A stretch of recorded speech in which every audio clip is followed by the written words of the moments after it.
For the repair of the control sensors by KTE, the following procedures were necessary.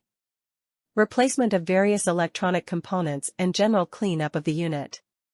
For testing we use 24-volt DC power supply and a lamp to the start output. By pushing the button start, stop, and heater we see that the unit reacts accordingly and the functions are working successfully. No further testing is possible due to the absence of additional units.